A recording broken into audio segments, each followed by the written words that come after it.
На денешната пресконференција на дел од учесниците во форумот на заедницата кои ги представува Сдруженијето на телесни инвалиди, Планинарското друштво Согово, Сдруженијето на слепи, Сдруженијата на глуви и наглови и на самохрани мајки, реагираат на односот на локалната власт од Кочани и Пробиштип кон заложбите на овие 5 здруженија за изградба на дом за престојна пониква. Во четвртокот учествувавме на форумската заедница во Пробиштип и полека конечно свативме дека се организираат задкулисни работи кои што ние полека почнавме да ги согледуваме. Иритирани од односот на овие општински организации, односно администрации, со нивната намера да ни прават обструкции во работата, дојдовме до некои заклучоци. Како прво, проектот за кој што ние се залагаме е легален проект со сите потребни документи, одобрен од Советот на општина Кочани, има тука документација се што треба. Меѓутоа, представникот на нашата општинска администрација од секторот за урбанизам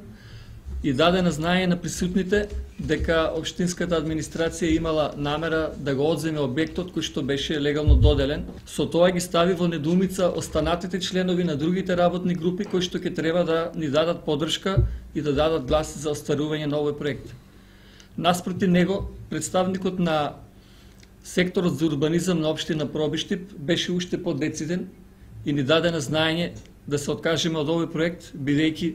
таа нема намера да го потпише и ни рече дека од ова ништо не бива, најдобро да се откажете. Горан Војновски, председател на меѓуопштинското здружение на лица со телесен инвалидитет, истакнува дека ваквиот однос на локалната администрација е деградирачки за нив, при тоа посочувајќи дека тие треба да имаат предност при прифаќањето на предлогот за изградба на дом на пониква. Последните денови контактирав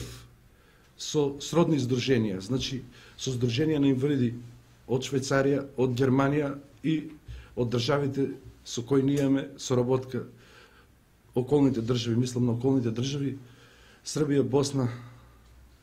и Бугарија. Значи, кога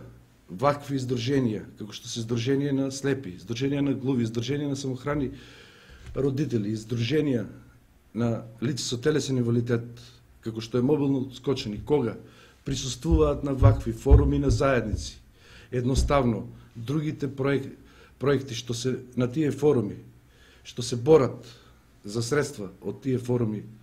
едноставно со акламација ги прифаќаат. До крајот на форумот во заедниците остануваат уште 2 сесии, тоа наредната ќе се одржи во декември во Кочани, а последната на Пониква, кога и дефинитивно ќе се утврдат приоритетите кои ќе бидат финансирани во овој